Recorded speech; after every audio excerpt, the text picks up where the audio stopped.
ഇന്ദുലേഖ അസഹ്യമായ വേദനയാൽ പുളഞ്ഞു. എന്നെ വിട് ദേവേട്ട, ഞാൻ ദേവേട്ടന്റെ പക്ഷത്താ.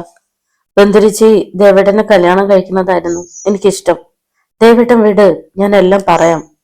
അവൾ വേദനയ്ക്കിടയിൽ കുതറിക്കൊണ്ട് പറഞ്ഞു. പുറത്തെ ഒച്ചയും ബഹളവും കേട്ട് ജാനമ്മയും ശ്യാമളയും ഉഷയും പരിഭ്രാന്തിയോടെ വരാന്തയിലേക്ക് വന്നു. ഏതോ ഒരുത്തൻ ഇന്ദുലേഖയുടെ തള്ളുമുടിയിൽ കുത്തിപ്പിടിക്കുന്നത് കണ്ട് ജാനമ്മയും ഉഷയും ശ്യാമളയും സന്തോഷിച്ചു. ജാനമ്മയ്ക്ക് ദേവനാരായണനെ മനസ്സിലായി. ബന്ധുരയുടെ മുറച്ചെറുക്കൻ, കള്ളനും ആഭാസനുമായ റൗഡി. ഇവൻ ജയിലിൽ നിന്നും വന്നിരിക്കുന്നത് തങ്ങളെ സഹായിക്കാനാണെന്ന് പോലും ജാനമ്മയ്ക്ക് തോന്നി. മോളെ ശ്യാമളെ, ഇവനാ ദേവനാരായണൻ, ബന്ധുരയുടെ മുറിച്ചെറുക്കൻ. എന്തു ചെയ്യാനും മടിക്കാത്തവനാ. ബന്ധുരേനെ ഇന്ദുവിനെ ഒതുക്കാൻ ഇവൻ നമ്മുടെ കൂടെ വേണം. ജാനമ്മ മകളുടെ ചെവിയിൽ മന്ത്രിച്ചു. ശ്യാമള ദേവനാരായണനെ ആകെ ഒന്ന് വീക്ഷിച്ചു. ഒത്ത ഉയരവും വണ്ണവും, ഉരുക്കുപോലെ ഉറച്ച ശരീരം.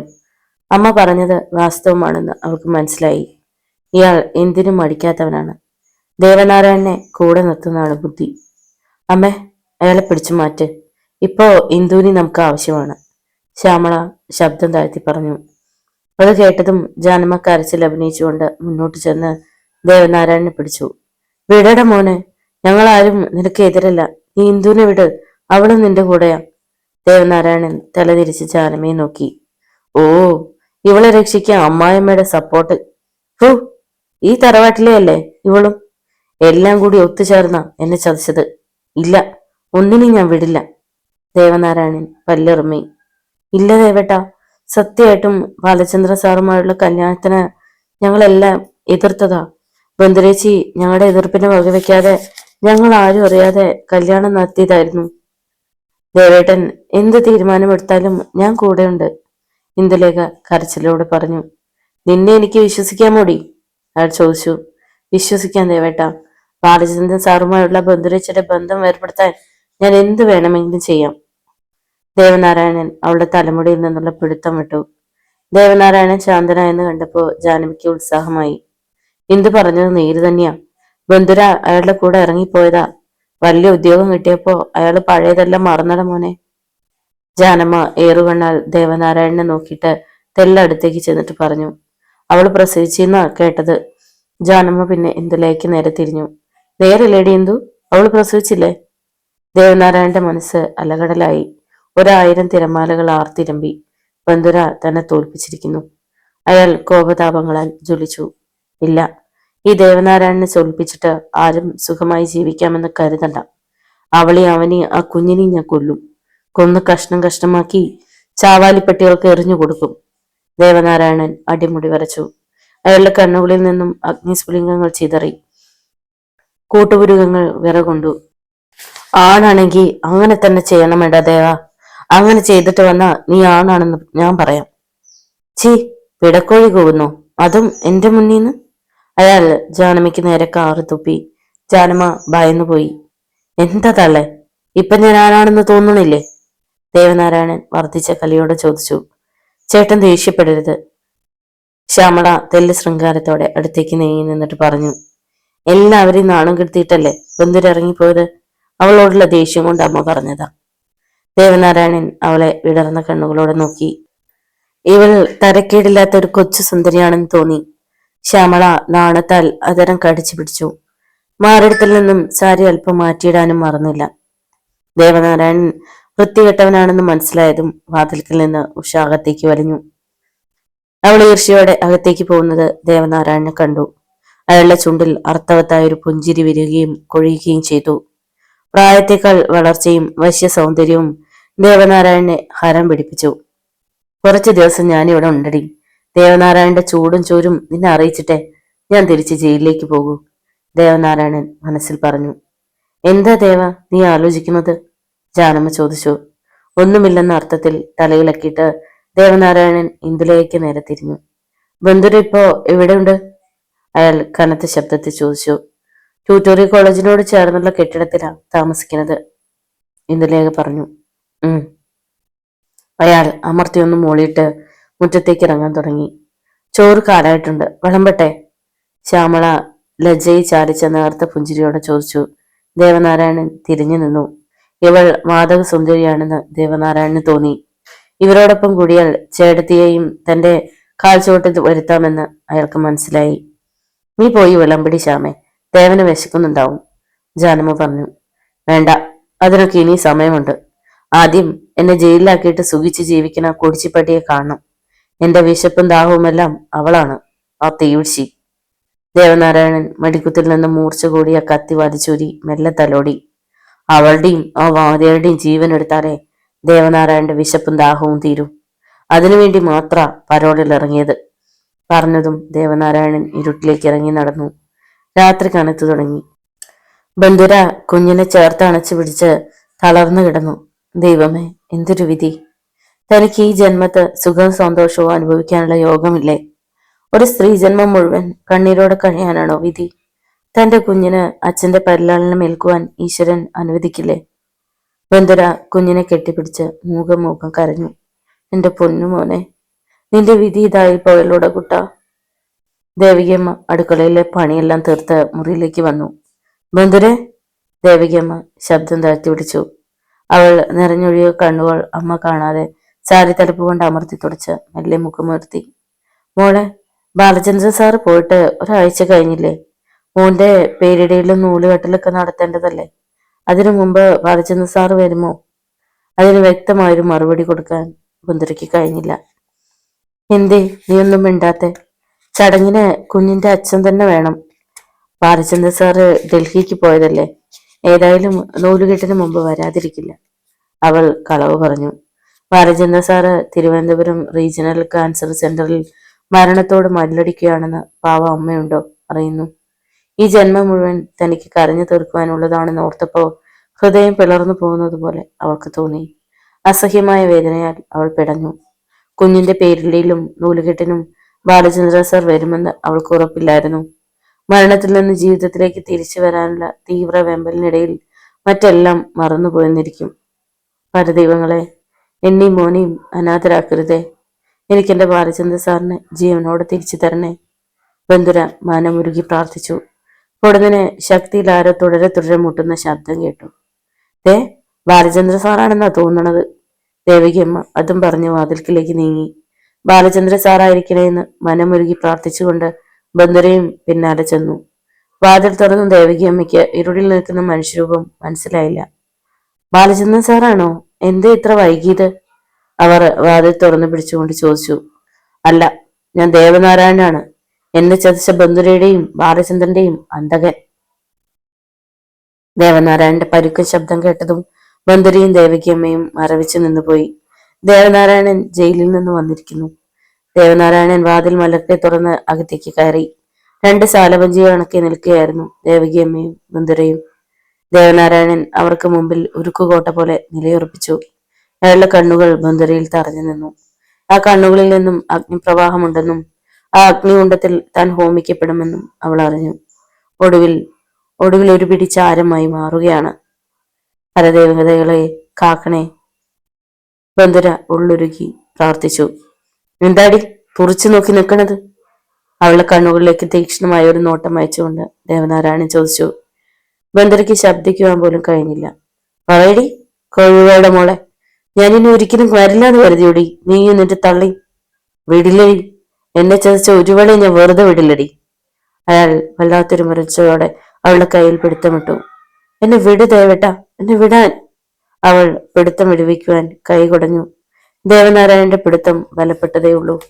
ദേവ, എന്റെ മോളൊന്നും ചെയ്യരുതടാ, അവള് പാവ, എന്റെ മോള് പാവ. നെഞ്ചു താർന്ന കരച്ചിലോടെ ദേവികമ്മ ദേവനാരായണനെ പിടിച്ചു വലിച്ചു. ചീ, മാറുതല്ലേ, പോക്കിരിത്തരം കാണിച്ചിട്ട് നിന്ന് മൂങ്ങുന്നോ? അയാൾ ഇടതുകൈ കൊണ്ട് ദേവികമ്മയെ പിടിച്ചു മാറ്റി. മിണ്ടരുത്, ഞാൻ ജയിലിൽ കിടന്നപ്പോ ഒന്നല്ല 2 മക്കളുടെ കല്യാണം നടത്തിയവളാ നിങ്ങള്. ഇവളെ എന്റെ പെണ്ണാണെന്ന് അറിഞ്ഞിട്ടും നിങ്ങൾ അതിന് കൂട്ടുനിന്നു. വിടില്ല, ഈ ദേവനാരായണന്റെ നെഞ്ചി ചവിട്ടി നിന്നിട്ട് ഒന്നിനെ സുഖമായിട്ട് വാഴിക്കില്ല. ദേവനാരായണൻ ദിഗന്ധങ്ങൾ ഭേദിക്കുമാറ് അലറുകയായിരുന്നു. ആ അലർച്ചയിൽ ഭൂമി കുലുങ്ങുന്നത് പോലെ ബന്ധുരയ്ക്ക് തോന്നി. ദേവ, സത്യ പറയണത്, ബാലചന്ദ്രൻ സാർ ഇവിടെ ഇല്ല, ഒരാഴ്ച കഴിഞ്ഞു പോയിട്ട്. ദേവികമ്മ ഭയവിഹുലതയോടെ പറഞ്ഞു. ഇല്ല, നിങ്ങൾ എനിക്ക് വിശ്വാസമില്ല. നാവ് വളച്ച കള്ളം മാത്രം ഒരുവിടുന്ന ഗണത്തിൽ പെട്ടതാ നിങ്ങള്. അയാൾ ബന്ധുരയ്ക്ക് നേരെ തുറച്ചു നോക്കി. അയാളുടെ കൈ അവളുടെ തലമുടി കുത്തിൽ നിന്നും പിടിവിട്ടിരുന്നില്ല. അസഹ്യമായ വേദനയാൽ പിടയുകയായിരുന്നു ബന്ധുര. പറയടി, അവനെവിടെ? അവനെ കൊന്ന് നിന്നെ വിധവയാക്കിയിട്ട് വേണം എനിക്ക് എറിഞ്ഞുടയ്ക്കാൻ. പറയേ, അവനെവിടെ? ദേവനാരായൺ ഒരു മുരൾച്ചയോട് ചോദിച്ചു. ബാലചന്ദ്രൻ സാറ് ഇവിടെ ഇല്ല, ഡൽഹിയിൽ ഒരു കൂട്ടുകാരനെ കാണാൻ പോയിരിക്കുക, ബന്ധുര പറഞ്ഞു. അപ്പോഴേക്കും കുഞ്ഞ് ഉറക്കമുണർന്ന് കരയാൻ തുടങ്ങി. ദേവനാരായണൻ തലമുടി കുത്തിലെ പെടുത്തയച്ചതും ബന്ധുര ഓടി. തൊട്ടിലിൽ കിടക്കുന്ന കുഞ്ഞിനെ അവൾ വാരിയെടുത്തു. ദേവനാരായണൻ അവിടേക്ക് ചെന്നു. ബന്ധുരയുടെ കയ്യിലിരുന്ന് നിർത്തലില്ലാതെ കരയുന്ന കുഞ്ഞിനെ ഒരു വൃത്തികെട്ട ജന്തുവിനെ എന്നോണം തുറച്ചു നോക്കി. തന്റെ ശത്രുവിന്റെ സന്തതി. ബന്ധുരയിൽ തനിക്ക് ജനിക്കേണ്ടിയിരുന്ന കുട്ടിയുടെ സ്ഥാനത്താണ് ഈ ജാര സന്തതി പറഞ്ഞിരിക്കുന്നത്. ദേവനാരായണന്റെ മുഖത്ത് ഒരു കൊലയാളികളുടെ ഭാവം മിന്നി മറയുന്നത് ഭീതിയോടെ ബന്ധുര കണ്ടു. ഫു, ആ നായിന്റെ മോന്റെ കുഞ്ഞിനെ പ്രസവിച്ചുകൊണ്ട് എന്നെ തോൽപ്പിക്കാമെന്ന് നീ കരുതണ്ടടി ചൂലെ. പറഞ്ഞതും ദേവനാരായണൻ ആ പിഞ്ചു കുഞ്ഞിന്റെ മുഖത്തേക്ക് കാർക്കിച്ചു തുപ്പി. ബന്ധുരയുടെ നെഞ്ച് പൊടിഞ്ഞുപോയി. തന്റെ പൊന്നോമന മുത്തിന്റെ മുഖത്തേക്കാണ് കാറി തുപ്പിയിരിക്കുന്നത്. അവൾ സാരി തൽപ്പുര കൊണ്ട് ആ തുപ്പൽ തുടച്ചു കളഞ്ഞു. ഈ ശവത്തിന് നിനക്ക് വേണ്ട. ഇത് അവന്റെ കുഞ്ഞാണ്. നീ പ്രസവിക്കേണ്ടതും അമ്മിഞ്ഞപ്പാല് കൊടുത്ത് വളർത്തേണ്ടതും താരാട്ടുപാടി ഉറക്കേണ്ടതും എന്റെ കുഞ്ഞിനെയാണ്, ഈ ദേവനാരായണന്റെ കുഞ്ഞിനെ. മനസ്സിലായോടി കഴിവോയുടെ മോളെ? വാക്കുകൾക്കൊപ്പം ദേവനാരായണന്റെ ഇരു കൈകളും ബന്ധുരയുടെ മാറിൽ ഒട്ടിച്ചേർന്ന് കിടന്ന് കരയുന്ന കുഞ്ഞിന്റെ കഴുത്തിന് നേരെ നീണ്ടു ചെന്നു. അപ്പോഴത്തെ അയാളുടെ ഭീമത്സ രൂപം കണ്ട് ബന്ധുര അലറിക്കരഞ്ഞു.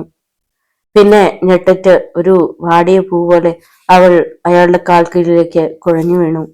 നെഞ്ചകം തകർന്ന് കരഞ്ഞു നിർത്തലില്ലാതെ. എന്റെ കുഞ്ഞിനൊന്നും ചെയ്യരുത്, എന്റെ മോനൊന്നും ചെയ്യരുത്. അയാളുടെ കാലിൽ കെട്ടിപ്പിടിച്ച് അവൾ വിലപിച്ചു. കുഞ്ഞ് തൊള്ള തുറന്ന് കരയുകയാണ്. ശവത്തിന്റെ കരച്ചിൽ കണ്ടില്ലേ, മോശം പിടിച്ചത്, വളരാതെ നായിന്റെ മോനെ. ഒന്നും അറിയാത്ത ആ കുഞ്ഞിന് നേരെ ദേവനാരായണൻ അലറി. ദേവ, മര്യാദയ്ക്ക് കുഞ്ഞിനെത്താ. ഈ കുടുംബത്തിൽ ആരെയെങ്കിലും കൊല്ലണമെന്നുണ്ടായിരുന്നെങ്കിൽ എന്നെ കൊന്നോളൂ, പക്ഷെ എന്റെ മോളെ ഈ കുഞ്ഞിനെ ഒന്നും ചെയ്യരുത്. ദേവികയമ്മ ഒരു കരച്ചിൽ പോലെ പുലമ്പിക്കൊണ്ടിരുന്നു. കുഴിയിലേക്ക് കാലു നീട്ടിയിരിക്കുന്ന നിങ്ങളുടെ ശവം ആർക്ക് വേണം തള്ളേ? എനിക്ക് വേണ്ടത് എന്നെ ചതച്ച ഇവളെയും ഇവക്കൊരു കുഞ്ഞിനെ സമ്മാനിച്ച അവനെയുമാണ്. അവനെ കൊല്ലുന്നതിന് മുമ്പ് അവന്റെ കൺമുന്നിൽ വെച്ച് ഒരു നിമിഷത്തേക്കെങ്കിലും ഇവൾ എനിക്ക് വേണം. അതിനുവേണ്ടി മാത്ര ഞാൻ ജീവിക്കുന്നതും ഇപ്പൊ ജയിലിൽ നിന്ന് വന്നതും. അയാൾ അതും പറഞ്ഞ് കുഞ്ഞിനെ ബന്ധുരയുടെ കൈകളിലേക്ക് എറിഞ്ഞു കൊടുക്കും പോലെ വച്ചു കൊടുത്തു. പീഡിച്ചോ ഈ നാശത്തിന്. എല്ലാ കണക്കുകളും തീർത്ത് ജയിലിലേക്ക് പോകുമ്പോ അതിന് സാക്ഷിയാകാൻ ഈ അസുരവിത്ത് ജീവനോടെ ഉണ്ടാവണം. അയാൾ പിന്നെ വാതിൽക്കലോമിലും എത്തിയിട്ട് തിരിഞ്ഞു നിന്നു. അയാളുടെ കത്തുന്ന കണ്ണുകളെ നേരിടാനാവാതെ ബന്ധുര കുഞ്ഞിനെ മാറോട് അമർത്തി നിന്നു. ഞാൻ ഇനിയും വരും. നിന്റെ മറ്റവൻ ഡൽഹിയിൽ നിന്ന് വരുന്ന ദിവസവും കാലവും മുഹൂർത്തവും മനസ്സിൽ കോരിയിട്ട് കാത്തിരുന്നു. അന്ന് അവന്റെ കൊലക്കത്തിയുമായി ഞാൻ ഇവിടെ ഉണ്ടാവും. പറഞ്ഞതും ദേവനാരായണൻ പുറത്തെ ഇരുട്ടിലേക്ക് ഇറങ്ങി നടന്നു. ഒന്നിനും കേൾപ്പില്ലാതെ നനഞ്ഞ ഒരു പക്ഷിത്തൂവൽ പോലെ ദേവകിയമ്മോട് ഒട്ടിച്ചേർന്ന് നിന്ന് സ്വയം മറന്നു കരയുവാനേ ബന്ധുരയ്ക്ക് കഴിഞ്ഞുള്ളൂ. ബന്ധുരയ്ക്ക് ഊണും ഉറക്കവും നഷ്ടപ്പെട്ട ദിനരാത്രങ്ങളായിരുന്നു പിന്നീട് കൊഴിഞ്ഞു വീണത്. തന്റെയും ബാലചന്ദ്രൻ സാറിന്റെയും അന്തകൻ ജയിലിൽ നിന്നും പുറത്തു വന്നിരിക്കുന്നു. Balachandran sir Thiruvananthapuram regional cancer സെന്ററിലുണ്ടെന്നറിഞ്ഞ ദേവനാരായണൻ അവിടെ ചെന്ന് കൊല്ലാനും മടിക്കില്ല. നഷ്ടപ്പെടുവാൻ ഒന്നുമില്ലാത്തവനാണ് ദേവനാരായണൻ. ദേവനാരായണന്റെ കത്തിമലയ്ക്ക് മുന്നിൽ ബാലചന്ദ്രൻ സാർ പിടഞ്ഞു വീഴുന്നത് അവൾ ഓരോ രാത്രികളിലും പേക്കിനാവ് കണ്ടു. ചോരയിൽ കുളിച്ചു കിടക്കുന്ന ബാലചന്ദ്രൻ സാർ വല്ലാത്തൊരു നടുക്കത്തോടെ ബന്ധുര ഞെട്ടിയുണർന്നു. എന്താ മോളെ? ദേവികയമ്മ ഞെട്ടിയുണർന്നു. ദേവനാരായണൻ പോയി കഴിഞ്ഞതിന് ശേഷം എല്ലാ രാത്രികളിലും തലയണയ്ക്കിടയിൽ വെട്ടുകത്തി സൂക്ഷിച്ചു വെച്ചുകൊണ്ടാണ് ദേവികയമ്മ ഉറങ്ങാറുള്ളത്. അവർ വെട്ടുകത്തിയുമായി ചാടി എണീറ്റ് ലൈറ്റിട്ടു. എന്തു പറ്റി മോളെ? നീ പേക്കിനാവ് കണ്ടതാണോ? കാൽമുട്ടുകൾക്കിടയിൽ മുഖം പൊഴുത്തി വിങ്ങി വിങ്ങി കരയുകയായിരുന്നു ബന്ധുര. എന്റെ പൊന്നു മോളെ, സുഖവും സന്തോഷവും എന്നൊന്ന് നിനക്ക് ഈശ്വരൻ നിനക്ക് വിധിച്ചിട്ടില്ലല്ലോ മോളെ. ദേവികയമ്മ നെഞ്ചി തകർന്ന് ചോദിച്ചുകൊണ്ട് കട്ടിലിൽ അവൾക്കൊപ്പം ഇരുന്നു. അമ്മേ, എനിക്കിപ്പോ ബാലചന്ദ്രൻ സാറിനെ കാണണം, ഇപ്പൊ കാണണം. ഒരു കൊച്ചുകുട്ടിയുടെ ശാഠ്യത്തോടെ അവൾ പറഞ്ഞു. എന്താ ബന്ധുര നീ പറയണത്? ബാലചന്ദ്രൻ സാറ് ഡൽഹിയിൽ എവിടാന്ന് പോലും നിനക്കറിയോ? അറിയാമെങ്കിൽ തന്നെ ഇത്രയും ദൂരം നീ എങ്ങനെ പോവും? അതും പ്രസവിച്ച് 3 മാസം തികയണതിന് മുമ്പ് ഈ കൈക്കുഞ്ഞിനെയും കൊണ്ട്? വല്ലാത്തൊരു അന്താളിപ്പോടെ ദേവികയമ്മ ചോദിച്ചു. അവൾക്ക് അതിന് മറുപടി ഇല്ലായിരുന്നു. ബാലചന്ദ്ര സാറ് തിരുവനന്തപുരത്ത് റീജിയണൽ ക്യാൻസർ സെന്ററിലാണെന്ന് അമ്മയോട് ഇങ്ങനെയാണ് പറയുക. പറഞ്ഞ അമ്മയ്ക്ക് അത് താങ്ങാനാവില്ല. ബാലചന്ദ്രൻ സാറിന് ക്യാൻസർ ആണെന്ന് അറിഞ്ഞ അമ്മ ഹൃദയം പൊട്ടി മരിച്ചെന്നിരിക്കും. വയ്യ വയ്യ, എല്ലാ ദുഃഖവും ഉള്ളിലൊതുക്കാനേ തനിക്ക് കഴിയും. ഈശ്വര, ഒരു പെണ്ണിനും ഇങ്ങനെയൊരു ദുരന്തം ഉണ്ടാവരുതേ.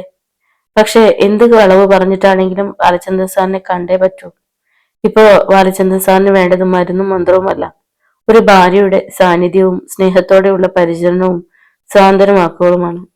പക്ഷേ പക്ഷേ 2 ആഴ്ച പോലും തികയാത്ത കൈക്കുഞ്ഞിനെയും കൊണ്ട് എങ്ങനെ എവിടെ പോകുന്നു എന്ന് മറ്റുള്ളവർ ചോദിച്ചാൽ താൻ എന്തു മറുപടി പറയും? ഇല്ല, ഒന്നിനും തനിക്ക് മറുപടിയില്ല. സ്വന്തം ഭർത്താവിന്റെ രോഗം പോലും വെളിപ്പെടുത്താനാവാത്ത ഹതഭാഗിയാണ് താൻ. ആ രാത്രി ഉറങ്ങാതെ അവൾ നേരം വിളിപ്പിച്ചു. അപ്പോൾ അവൾ ഒരു തീരുമാനമെടുത്തു കഴിഞ്ഞിരുന്നു. എന്തു വന്നാലും ബാലചന്ദ്ര സാറിന്റെ അടുത്തേക്ക് പോവുക. ഇനിയും ബാലചന്ദ്ര സാറിനെ കാണാതിരുന്നാൽ ഹൃദയം പൊട്ടി മരിച്ചു പോകുമെന്ന് പോലും അവൾക്ക് തോന്നി.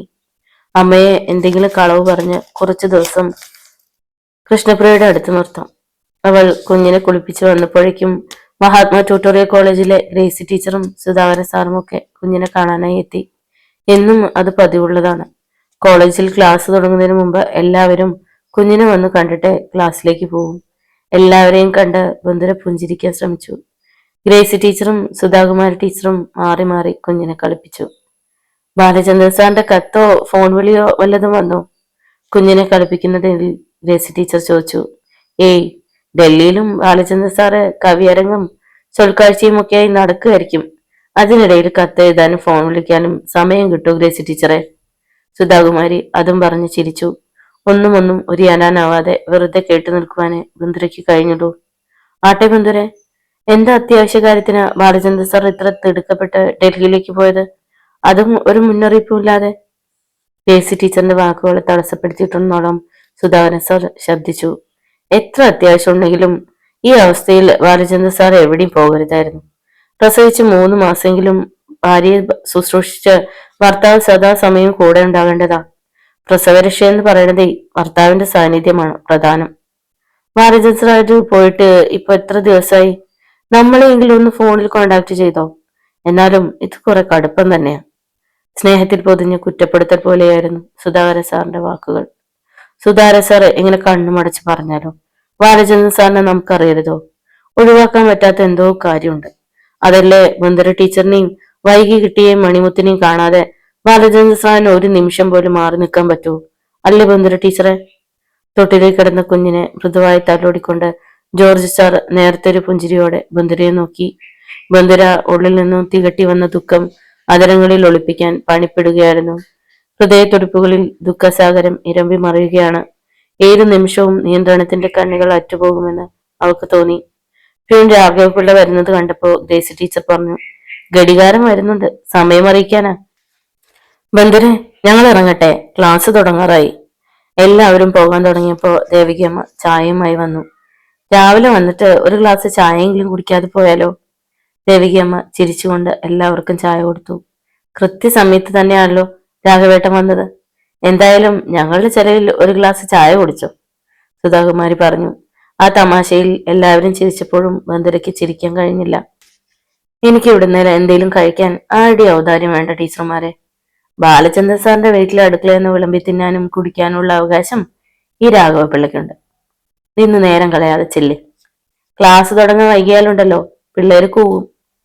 രാഘവപിള്ള പറഞ്ഞു. എല്ലാവരും പോയി കഴിഞ്ഞപ്പോ രാഘവപിള്ള ബന്ധുരയ്ക്ക് നേരെ തിരിഞ്ഞു. പൊട്ടിത്തകരുവാൻ പോകുന്ന പർവ്വതം കണക്കെ നിൽക്കുകയായിരുന്നു ബന്ധുര. ടീച്ചറെ, തീരെ പതിഞ്ഞ ശബ്ദത്തിൽ രാഘവപിള്ള വിളിച്ചു. ബന്ധുര ഒരു തളർച്ചയോടെ അയാൾക്ക് നേരെ മുഖമുയർത്തി. ബാലചന്ദ്ര സാറ് ഇത്ര തിടുക്കപ്പെട്ട ഒരു ദൂരയാത്രയ്ക്ക് പോകാൻ എന്താ ഇവിടെ ഉണ്ടായത്? ഞാൻ ഇന്നും ഇന്നലെയോ കാണാൻ തുടങ്ങിയ മുഖവും മനസ്സുമല്ല ബാലചന്ദ്രൻ സാറിൻ്റെത്. ഞാനും സാറും തമ്മിലുള്ള ബന്ധത്തിന് ഒരു പ്യൂണും പ്രിൻസിപ്പളും തമ്മിലുള്ള അകൽച്ചയിൽ അടിവരയിടരുത്. ടീച്ചറെ പറയ്, വീട് പണി പൂർത്തിയാക്കാനുള്ള പണത്തിന് വേണ്ടി മാത്രം ഒരിക്കലും ബാലചന്ദ്ര സാറ് ഇത്രയും ദിവസം മാറി നിൽക്കില്ല. പ്രത്യേകിച്ചും ടീച്ചർ പ്രസവിച്ച് 3 മാസം പോലും തികയണതിന് മുമ്പ്, കുഞ്ഞിന്റെ നൂലുകെട്ടും പേരിടൽ ചടങ്ങും കഴിയുന്നതിന് മുമ്പ്. പൊടുന്നനെ ബന്ധരിൽ നിന്നും നേരത്തെ ഒരു തേങ്ങന്റെ ചീള് കടിച്ചൊതുക്കിയ ആദരങ്ങളെ കബളിപ്പിച്ച് പുറത്തേക്ക് ചിതറിത്തെറിച്ചു വീണു. കാലവർഷക്കെടുതി പോലെ മിഴിയോരത്ത് നിന്ന് നീർച്ചാലുകൾ കുലം കുത്തിയൊഴുകി. രാഘവേട്ട, എന്നോടൊന്നും ചോദിക്കരുത് രാഘവേട്ട. അവൾ ഇരു കൈകളും കൂട്ടിപ്പിടിച്ച് ഒരു ഭിക്ഷാന്തേഹിയെ പോലെ കൂട്ടുനിന്നു. ടീച്ചറെ! രാഘവപിള്ള സ്തബ്ധനായി. താൻ എന്തെങ്കിലും അബദ്ധം പറഞ്ഞു പോയോ എന്ന് പോലും അയാൾ സംശയിച്ചു. ടീച്ചറിനോട് ഒന്നും ചോദിക്കേണ്ടിയിരുന്നില്ല. അയാൾ വല്ലാത്തൊരു വിഷമാവസ്ഥയിൽ കണ്ണുമിഴിച്ചു നിന്നു. ഒരു സ്ഫടികപാത്രം നിലത്ത് വീണ് ചിത്രം പോലെ വീണ്ടും ബന്ധുരയിൽ നിന്നും വാക്കുകൾ അടർന്നു വീണു. രാഘവേട്ട, നാളെ രാഘവേട്ടൻ എന്നോടൊപ്പം ഒരു സ്ഥലം വരെ വരണം. കൂടെ വരാൻ ഏട്ടന്മാരോ അച്ഛനോ ഇല്ലാത്തോണ്ടാ. എന്താ, രാഘവേട്ടന് ബുദ്ധിമുട്ടുണ്ടോ? അവൾ തീർത്തും ക്ഷീണിച്ച് സ്വരത്തിൽ ചോദിച്ചു. ബുദ്ധിമുട്ടോ? എനിക്കോ? ടീച്ചർ എനിക്ക് സ്വന്തം മോളെ പോലെയാ. ഭർത്താവ് സ്ഥലത്തില്ലാത്തപ്പോ അച്ഛനല്ലേ അവൾക്ക് കൂട്ടുവരേണ്ടത്. ആട്ടെ, എവിടേക്കാ? കുറച്ച് ദൂരത്തേക്കാ. നാളെ രാഘവേട്ടന് തിരികെ എത്താം. അതുവരെ നമ്മുടെ ട്യൂട്ടോറിയൽ കോളേജിലും ആരും അറിയരുത്. വീട്ടാവശ്യത്തിന് ഒരു ദിവസം ലീവ് എടുക്കുന്നു എന്ന് പറഞ്ഞാൽ മതി. രാഘവപിള്ള മുറത്തൊന്നും ചോദിക്കുകയോ പറയുകയോ ചെയ്യാതെ വെറുതെ തല ചലിപ്പിച്ചതേയുള്ളൂ. രാഘവേട്ടൻ രാവിലെ എത്തണം. ഒരു ടാക്സി കാറുമായിട്ട് വരണം. എങ്കിൽ രാഘവേട്ടൻ പോയിക്കോളൂ, രാവിലെ കാണാം. രാഘവൻപിള്ള പോയി കഴിഞ്ഞതും അവൾ ബാത്റൂമിൽ കയറി വാതിലടച്ച് സർവം മറന്നു കരഞ്ഞു. പൊട്ടി കരഞ്ഞു. നാളെ ബാലചന്ദ്ര സാറിന്റെ അടുത്തേക്ക് പോകണം. ഈ ഒരു അവസ്ഥയിൽ താൻ അടുത്തില്ലെങ്കിൽ ആ മനസ്സ് വേദനിക്കും. തന്റെ സാന്ത്വനവാക്കുകൾക്കും സ്നേഹപരിചരണങ്ങൾക്കും ഒരുപക്ഷെ ബാലചന്ദ്ര സാറിന് ഒരു പുനർജന്മം കിട്ടിയേക്കാം. തന്നെയുമല്ല, ബാലചന്ദ്രൻ സാർ കുഞ്ഞിനെ കണ്ട് കൊതി തീർന്നിട്ടുമില്ല. അന്ന് മുഴുവൻ അവൾ ഓരോന്നോർത്ത് കുഞ്ഞിനെ കെട്ടിപ്പിടിച്ച് തളർന്നു കിടന്നതേയുള്ളൂ. എന്തൊരു കിടപ്പാ ബന്ധുരെ, നിനക്കിത് എന്ത് പറ്റി? ദേ എണീക്ക്, സന്ധ്യയ്ക്ക് വിളക്ക് വെക്കേണ്ടതാണ്. അവൾ മനസ്സില്ലാ മനസ്സോടെ എഴുന്നേറ്റു. ദേവികമ്മ നിലവിളക്ക് കൊളുത്തി സന്ധ്യാപ്രാർത്ഥന ചെല്ലുന്നത് കേട്ട് ബന്ധുര കട്ടിലിൽ തന്നെ ഇരുന്നതേ ഉള്ളൂ.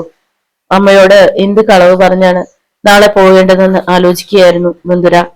കൊണ്ടുപോകേണ്ട വസ്ത്രങ്ങളൊക്കെ അവൾ സൂട്ട് കേസിലാക്കി വെച്ചു. അത്താഴം കഴിച്ചുകൊണ്ടിരിക്കുമ്പോഴാണ് അവൾ വിഷയം അവതരിപ്പിച്ചത്. അമ്മേ, അവൾ ശബ്ദം താഴ്ത്തി വിളിച്ചു. ദേവികമ്മ മുഖമുയർത്തി. നാളെ ഞാൻ ജോലി ചെയ്യുന്ന സ്ഥലം വരെ ഒന്ന് പോവുക. അമ്മ കുറച്ചു ദിവസം കൃഷ്ണയുടെ വീട്ടിൽ പോയി നിൽക്കണം. ദേവികമ്മ ഒന്നും മനസ്സിലാകാതെ പകച്ചു നിന്ന് പോയി. പ്രസവം കഴിഞ്ഞ് 3 മാസം തികയുന്നതിന് മുമ്പ് ഒരു ദൂരയാത്രയോ? നീ എന്ത് ഭ്രാന്താ ഇതൊന്നരെ പറയണത്? നിനക്കെന്താ വകതിരിവില്ലേ? ഇപ്പൊ ഒരു ദൂരയാത്ര പാടുള്ളതല്ല. എനിക്കും അറിയാഞ്ഞിട്ടല്ലമ്മേ, പക്ഷെ പോകാണ്ടിരിക്കാൻ പറ്റില്ല. അമ്മ മറുത്തൊന്നും പറയണ്ട. അമ്മയ്ക്ക് കൊണ്ടുപോകാനുള്ള ഡ്രസ്സൊക്കെ എടുത്തു വെച്ചോളൂ. പുലർച്ചെ കാറ് വരും. കൂടുതൽ ചോദ്യങ്ങൾക്ക് നിൽക്കാതെ ബന്ധുര കൈ കഴുകി കിടപ്പുമുറിയിലേക്ക് പോയി. ദേവികമ്മയും പിന്നാലെ ചെന്നു. മോളെ ബന്ധുരെ, അവൾ തിരിഞ്ഞു നിന്നു. ദേവനാരായണനെ പേടിച്ചിട്ടാണ് പോകണതെങ്കിൽ വേണ്ട മോളെ. ഇനി അവൻ വന്നാ എന്റെ ഈ കൈ കൊണ്ട് ഞാൻ അവനെ വെട്ടിക്കൊല്ലും. ഉറച്ച തീരുമാനം പോലെ ദേവകിയമ്മ പറഞ്ഞു. ഏയ്, അതൊന്നും ഓർത്തല്ലമ്മേ. ബാങ്കിൽ ഓഡിറ്റിംഗ് നടന്നുകൊണ്ടിരിക്കുക. ഞാൻ ചെന്നില്ലെങ്കിൽ ആകെ പ്രശ്നാവും. എങ്കിൽ ഞാൻ കൂടി വരാം. കുഞ്ഞിനെ നോക്കണ്ടേ? അതൊന്നും വേണ്ടമ്മേ. കുഞ്ഞിനെ നോക്കാൻ അവിടെ ആളുണ്ട്. അമ്മ കിടക്ക്. നാളെ പുലർച്ചെ എഴുന്നേക്കേണ്ടതാ. ബന്ധുര കട്ടിലിൽ തിരിഞ്ഞു കിടന്നു. തന്റെ മകൾക്ക് എന്തൊക്കെയോ മാറ്റങ്ങളുണ്ടെന്ന് ദേവികയമ്മയ്ക്ക് തോന്നി. എന്തൊക്കെയോ തന്നോട് ഒളിക്കുന്നു. ദേവികയമ്മ പിന്നൊന്നും മിണ്ടിയില്ല. പുലർച്ചെ ബന്ധുരയാണ് ദേവികയമ്മയെ വിളിച്ചുണർത്തിയത്. കിടക്ക് വിട്ട് എണീറ്റ ദേവികയമ്മ ഒരിക്കൽ കൂടി ചോദിച്ചു. ഒന്നുകൂടെ ആലോചിച്ചിട്ട് പോയാ പോരെ മോളെ? പോകാതെ പറ്റില്ലമ്മേ. അമ്മ വേഗം റെഡിയാകാൻ നോക്ക്. ബന്ധുര വേഗം കുളിക്കാനായി പോയി. കുളി കഴിഞ്ഞ് വന്നപ്പോ ദേവികയമ്മയ്ക്ക് വീണ്ടും സംശയം. നീ തനിച്ചു പോയ എങ്ങനെ? ഞാൻ കൂടെ വരാം. വേണ്ടമ്മേ, പ്യൂൺ രാഘവേട്ടൻ കൂടെ വരുന്നുണ്ട്. അവൾ വേഗം മാറി. ദേവികയമ്മയും യാത്രയ്ക്ക് തയ്യാറായി. കുഞ്ഞിനെ കുളിപ്പിക്കാതെ ദേഹം തുടച്ചതേ ഉള്ളൂ. അപ്പോഴേക്കും വീടിന് മുന്നിൽ കാറിന്റെ ഒച്ച കേട്ടു. രാഘവേട്ടൻ കാറുമായി വന്നു. വേഗം വാ. ബന്ധുര കുഞ്ഞിനെ എടുത്ത് പുറത്തേക്ക് ഇറങ്ങി. പിന്നാലെ സൂട്ട് കേസും തൂക്കി ദേവികയമ്മയും. വീട് പൂട്ടി ദേവികയമ്മയെ താക്കോൽ ഏൽപ്പിച്ച് ബന്ധുര കാറിൽ കയറി. കൃഷ്ണപ്രിയയുടെ വീടിന് മുന്നിലുള്ള വഴിയിൽ കാർ നിർത്തി. അമ്മ പൊയ്ക്കോളൂ. തിരിച്ചു വന്നാൽ ഉടനെ അമ്മയെ കൂട്ടിക്കൊണ്ടു പൊയ്ക്കോളാം. കൃഷ്ണയെ കാണാതെ അവളോട് പറയാതെ നീ പോവുകയാണോ? കൃഷ്ണയോട് അമ്മ വിവരം പറഞ്ഞാൽ മതി. എന്നെ അവള് കണ്ട പ്രശ്ന. അതും പറഞ്ഞ് ബന്ധുര ഡ്രൈവറോട് പറഞ്ഞു. വണ്ടി വിട്ടോളൂ. ദേവികമ്മ തരിച്ചു നിൽക്കെ പുലർക്കാല ഇരുട്ടിലൂടെ കാറ് മുന്നോട്ട് പോയി. രാഘവപിള്ളയ്ക്ക് എന്തൊക്കെയോ ചോദിക്കണമെന്നുണ്ടായിരുന്നു. പക്ഷെ ഒന്നിനും കഴിഞ്ഞില്ല. ടൗണിലെത്തിയപ്പോഴാണ് അവൾ ശബ്ദിച്ചത്. രാഘവേട്ട, തിരുവനന്തപുരത്തേക്ക് നമുക്ക് പോകേണ്ടത്. മുൻ സീറ്റിലിരിക്കുന്ന രാഘവപിള്ള തല തിരിച്ചു നോക്കി. കാറ് മുന്നോട്ട് പോയിക്കൊണ്ടിരുന്നു. അതിനേക്കാൾ വേഗതയിൽ ബന്ധുരയുടെ മനസ്സും പായുകയായിരുന്നു. ഉച്ചയോടെ തിരുവനന്തപുരത്ത് എത്തിയപ്പോ ബന്ധുര ചോദിച്ചു, നിങ്ങൾക്ക് എന്തെങ്കിലും കഴിക്കണ്ട രാഘവേട്ട? ഇപ്പൊ വേണ്ട, എവിടെയാണ്ട് പോകേണ്ടതെന്ന് പറഞ്ഞാൽ മതി, അത് കഴിഞ്ഞിട്ട് കഴിക്കാമല്ലോ. ഡ്രൈവറാണ് മറുപടി പറഞ്ഞത്. റീജിയണൽ ക്യാൻസർ സെന്ററിലേക്ക്. അവളുടെ ശബ്ദം തീരെ പതിഞ്ഞതായിരുന്നുവെങ്കിലും രാഘവ പിള്ളയ്ക്ക് അത് ഇടിമുഴക്കും പോലെ തോന്നി. അയാൾ പെട്ടെന്ന് തലവെട്ടി തിരിച്ചു. ടീച്ചറെ, അവിടെ ആരാ കിടക്കുന്നത്? അയാൾ ഒരു നടുക്കത്തോടെ ചോദിച്ചു. അപ്പോൾ കാറ് മുന്നോട്ട് പായുകയായിരുന്നു. അവൾ മറുപടി ഒന്നും പറഞ്ഞില്ല. കാർ ക്യാൻസർ സെന്ററിലെ കവാടവും കടന്ന് ബ്രേക്ക് ഇട്ടു. കുഞ്ഞിനെ എടുത്ത് ബന്ധുര കാറിൽ നിന്ന് ഇറങ്ങി. പറയൂ ടീച്ചറെ, ആരാ ആരാ ഇവിടെ കിടക്കുന്നത്? ഒരു കരച്ചിൽ പോലെ രാഘവപിള്ള ചോദിച്ചു. ബന്ധുര ഒരു നിമിഷത്തെ മൗനത്തിന് ശേഷം തീർത്തും ആവശ്യമായിട്ടെന്നോണം പറഞ്ഞു, ബാലചന്ദ്രൻ സർ. രാഘവപിള്ളയുടെ കണ്ണുകളിൽ അന്ധകാരം പടർന്നു. മരണത്തിന്റെ ഗന്ധം ശ്വസിച്ചതുപോലെ. ഒന്ന് ചലിക്കാൻ പോലും ആവാതെ രാഘവപിള്ള കാറിൽ തന്നെ ഇരുന്നു. ആകാശമേലാപ്പ് താഴേക്ക് ഇടിഞ്ഞു വീഴുകയാണ്. ഭൂമി രണ്ടായി പിളരുകയാണ്. രാഘവൻപിള്ള കാറിന്റെ ചില്ലു ഗ്ലാസിലൂടെ റീജിയണൽ ക്യാൻസർ ഇൻസ്റ്റിറ്റ്യൂട്ടിന്റെ ബഹുനില കെട്ടിടത്തിലേക്ക് മിഴിച്ചു നോക്കി. ഈ കെട്ടിടത്തിനുള്ളിൽ എവിടെയോ തന്റെ ബാലചന്ദ്രൻ സർ ക്യാൻസർ ബാധിതനായി മണികേട്ട് കിടപ്പുണ്ട്. ഈശ്വര, കണ്ണുകളിൽ അന്ധകാരം പടരുകയാണ്. സർവചരാചരങ്ങളും നിശ്ചലമായി കഴിഞ്ഞിരിക്കുന്നു. രാഘവേട്ട, ബന്ധുരയുടെ നനുത്ത ശബ്ദം കേട്ട് വല്ലാത്തൊരു ഭീതിയോടെ മുഖമുയർത്തി. പിന്നെ ഒരപരിചിത എന്നോണം ബന്ധുരയെ മിഴിച്ചു നോക്കി. വരൂ രാഘവേട്ട. ഡൽഹിക്ക് പോയിരിക്കുന്ന ബാലചന്ദ്രൻ സാറിനെ രാഘവേട്ടനെ കാണണ്ടേ? നേരത്തെ ഇളങ്കാറ്റിന്റെ മർമ്മരം പോലെയായിരുന്നു അവളുടെ ശബ്ദം. എന്റെ ടീച്ചറെ, ഇത്രയും വലിയൊരു ദുരന്തം ഉള്ളിൽ ഒതുക്കാൻ ടീച്ചർക്ക് എങ്ങനെ കഴിഞ്ഞു? ഇങ്ങനെ ഒരു ദുർവിധി വരാൻ എന്റെ ബാലചന്ദ്രൻ സാറ് എന്ത് അപരാധമാണ് ദൈവങ്ങളെ ചെയ്തത്? ഒരു ഭ്രാന്തനെ പോലെ രാഘവപിള്ള ഇരു കൈകളിലും തലയിൽ ശക്തിയിൽ ഇടിച്ചുകൊണ്ടിരുന്നു. ബന്ധുര ഒന്നും കാണാനാവാതെ മുഖം തിരിച്ചു കളഞ്ഞു. ഏറെ നേരം കഴിഞ്ഞാണ് രാഘവപിള്ള യാഥാർത്ഥ്യത്തിലേക്ക് മടങ്ങി വന്നത്. ഒന്നിനും ത്രാണിയില്ലാതെ രാഘവപിള്ള കാറിൽ നിന്ന് ഇറങ്ങി. ഭാരം മുഴുവൻ കാറിൽ ചേർത്ത് വെച്ച് ഒരു നിമിഷം നിന്നു. രാഘവേട്ട, ബന്ധുര അയാൾക്കടുത്തേക്ക് നീങ്ങി നിന്നിട്ട് മന്ത്രിക്കും പോലെ പറഞ്ഞു, ബാലചന്ദ്രൻ സാറിന്റെ മുന്നിൽ തളർന്നു പോകരുത്, തകർന്നു പോകരുത്. ഇടനെഞ്ച് പൊട്ടുമ്പോഴും ഉള്ളിൽ ദുഃഖത്തിന്റെ മഹാമേരുകൾ ഉയർന്നു പൊങ്ങുമ്പോഴും മുഖം പ്രസന്നമായിരിക്കണേ. ചുണ്ടിൽ ചെറു പുഞ്ചിരിയിലെങ്കിലും ബാക്കി വെക്കണേ. ബാലചന്ദ്രൻ സാറ് നമുക്കൊക്കെ തന്ന സ്നേഹത്തിന് മടക്കി കൊടുക്കാൻ നമ്മുടെ കയ്യിൽ അത് മാത്രമേ ഉള്ളൂ. ബന്ധുരയുടെ വാക്കുകൾ ഒരു മുന്നറിയിപ്പായിരുന്നു. അത് ഉൾക്കൊണ്ടിട്ടെന്നോണം രാഘവൻപിള്ള യാന്ത്രികമായി മെല്ലെ തല ചലിപ്പിച്ചു. ബന്ധുര നടന്നു നീങ്ങുന്നത് നോക്കി ഒരു നിമിഷം കൂടി കാറിൽ ചാരി നിന്നിട്ട് അയാൾ വേച്ച് ഒരു നിഴൽ പോലെ പിന്നിൽ നടന്നു നീങ്ങി. ബന്ധുര റിസപ്ഷനിൽ ചെന്ന് വിവരം തിരക്കി. റിസപ്ഷനിസ്റ്റ് പറഞ്ഞു കൊടുത്ത വഴിയെ ഒരു കൽപ്രതിമ പോലെ നടക്കുമ്പോൾ ബന്ധുരയുടെ നെഞ്ചിനുള്ളിൽ തീമഴ പെയ്യുകയായിരുന്നു. ബാലചന്ദ്രൻ കിടക്കുന്ന മുറിയിലേക്കുള്ള അകലം കുറയും തോറും ബന്ധുര തളരുകയായിരുന്നു. ശരീരത്തിന് ഒരു കടലാസ് തുണ്ടിന്റെ ഭാരം പോലും ഇല്ലാത്ത പോലെ. ഒടുവിൽ ബാലചന്ദ്രൻ കിടക്കുന്ന മുറിക്ക് മുന്നിൽ നടത്തം നിലച്ചു. ബന്ധുര വിറയ്ക്കുന്ന കൈകളോടെ ചാരിയിട്ട വാതിൽ തുറന്നു.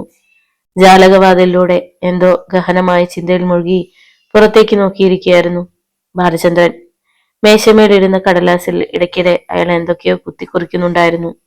ബന്ധുരയുടെ സാന്നിധ്യം അയാൾ അറിഞ്ഞതേയില്ല. 4-5 നിമിഷം അവൾ വാതിൽക്കൽ തന്നെ നിന്നു. ബാലചന്ദ്രൻ സാറേ. ഒടുവിൽ എപ്പോഴോ ബന്ധുരയിൽ നിന്നും ഒരു മന്ത്രണം കണക്കെ വാക്കുകൾ ഉടഞ്ഞു വീണു. ഒരു കരച്ചിൽ പോലെയായിരുന്നു ശബ്ദം. ശബ്ദം കേട്ടതും ചിന്തകളിൽ നിന്ന് ഉണർന്ന ബാലചന്ദ്രൻ പിന്നിലേക്ക് മെല്ലെ തലതിരിച്ചു. അപ്രതീക്ഷിതമായി ബന്ധുരയെ കണ്ടതും ബാലചന്ദ്രൻ പെടഞ്ഞെണീറ്റു. ബന്ധുര, ബന്ധുര ടീച്ചർ. അയാളുടെ അതരം ഒരു വിറയലോടെ മന്ത്രിച്ചു. ഏറെ നേരം മുഖത്തോട് മുഖം നോക്കി നിൽക്കുവാനേ ഇരുവർക്കും കഴിഞ്ഞുള്ളൂ. കണ്ണുകളോട് 1000 കാര്യങ്ങൾ ചോദിക്കുകയും പറയുകയും ചെയ്തു. ഒടുവിൽ മൗനത്തിന്റെ വാത്മീകമുടച്ച് ബാലചന്ദ്രൻ ശബ്ദിച്ചു, എന്തിനാ ടീച്ചറെ ഇപ്പൊ ഇത്രയും ദൂരം യാത്ര ചെയ്ത് എവിടേക്ക് വന്നത്? വരേണ്ടിയിരുന്നില്ല.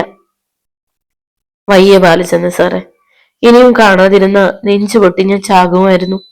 എന്റെ ബാലചന്ദ്രൻ സാറ് ഇവിടെ ഇങ്ങനെ കിടക്കുമ്പോ എനിക്ക് എവിടെ എങ്ങനെ സമാധാനത്തോടെ കഴിയാൻ പറ്റും? ബന്ധുര പൊട്ടി തകരാതിരിക്കാൻ പണിപ്പെടുകയായിരുന്നു. ബാലചന്ദ്രന് അവളുടെ അവസ്ഥ മനസ്സിലാകുമായിരുന്നു. എങ്കിലും അവളെ സമാധാനിപ്പിക്കാനായി പറഞ്ഞു, ടീച്ചർ എന്നെ ഓർത്ത് സങ്കടപ്പെടരുത്. എനിക്കിവിടെ ഒരു കുഴപ്പമില്ല, പരമസുഖാണ് ടീച്ചറെ. സ്നേഹം കൊണ്ട് വീർപ്പ് മുട്ടിക്കുന്ന ഡോക്ടർമാരും നഴ്സുമാരും. പിന്നെന്താ, ഇപ്പോ അസുഖത്തിന് വളരെ കുറവുണ്ടെന്ന ഡോക്ടർ സുരേന്ദ്രനാഥ് പറഞ്ഞത്.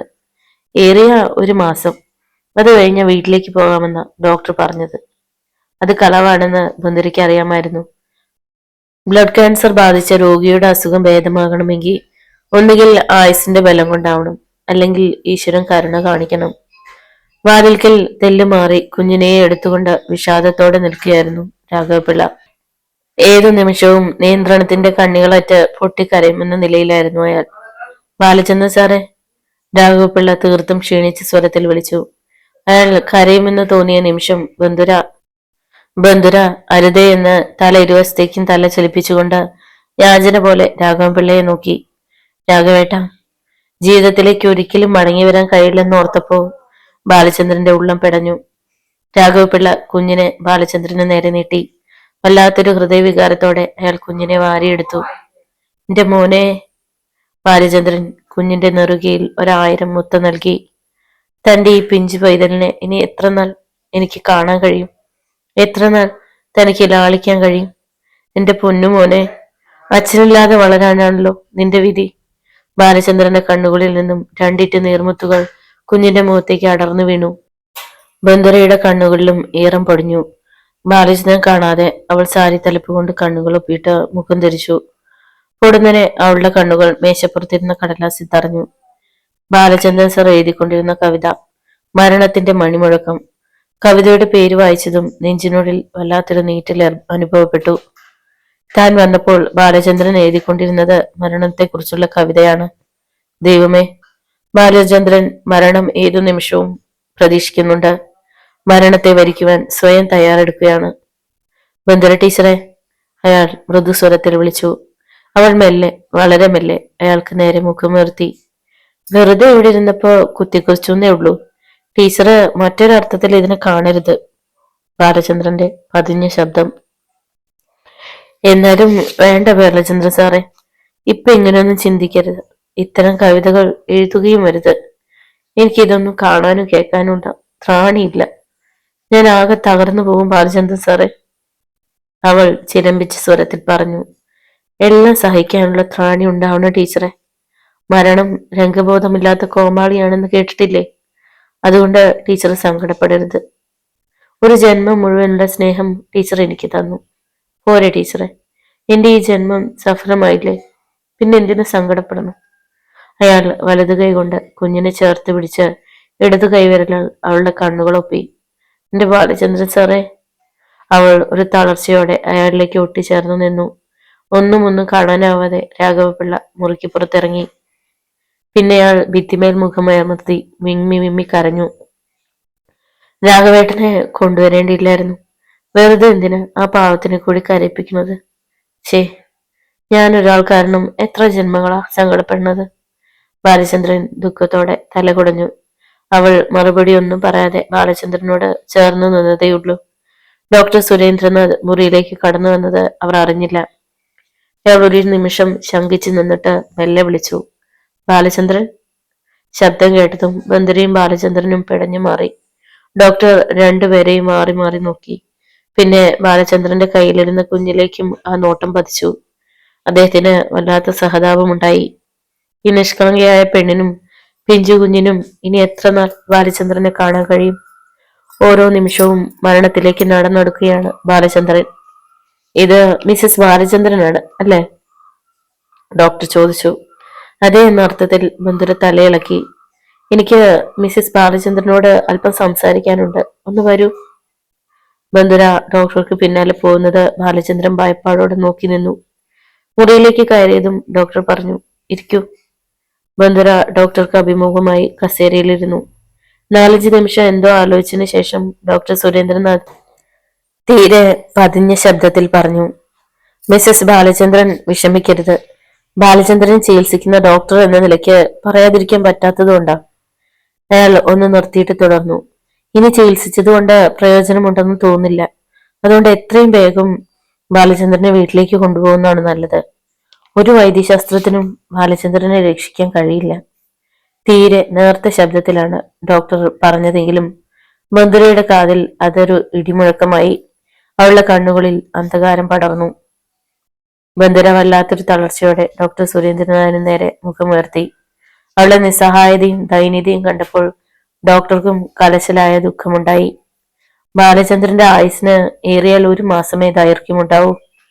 ഈ 1 മാസമെങ്കിലും ഭാര്യയുടെയും നവജാത ശിശുവിന്റെയും ഒപ്പം സന്തോഷത്തോടെ ജീവിച്ച് മരിച്ചോട്ടെ എന്ന് കരുതിയാണ് വീട്ടിലേക്ക് കൊണ്ടുപോകാൻ പറഞ്ഞത്. ബാലചന്ദ്രന് ഒരു സുഖമരണം അത്രേ കരുതുന്നുള്ളൂ. ഒരു കരച്ചിൽ പോലെ വീണ്ടും ബന്ധുരയുടെ വിറയാർന്ന സ്വരം. സ്നേഹിച്ച് കൊതി തീർന്നിട്ടില്ല ഡോക്ടർ. എന്റെ കുഞ്ഞിനെ കൺകുളിർക്ക് ഒന്ന് കണ്ടിട്ട് പോലും ഇല്ല. ആ മനസ്സ് എനിക്കറിയാം ഡോക്ടർ. എന്റെ ബാലചന്ദ്ര സാറിന്റെ ഓരോ നിശ്വാസത്തിലും ഞങ്ങളോടൊപ്പം ജീവിക്കാനുള്ള കൊതിയുണ്ട്, ആർത്തിയുണ്ട്. അതുകൊണ്ട് യാചിക്കുക, ഞങ്ങൾക്കുള്ളതെല്ലാം തരാം. പകരം എനിക്കെന്റെ ഭർത്താവിന്റെ ജീവൻ മാത്രം തിരിച്ചു കിട്ടിയാൽ മതി. അവൾ കരയുകയായിരുന്നു. നെഞ്ചിൻ കൂടെ പൊട്ടിത്തകർന്നുള്ള കരച്ചിൽ. അവളുടെ ഒക്കത്തിരുന്ന കുഞ്ഞും എന്തിനെന്നറിയാതെ തൊള്ള തുറന്ന് കരയുകയായിരുന്നു.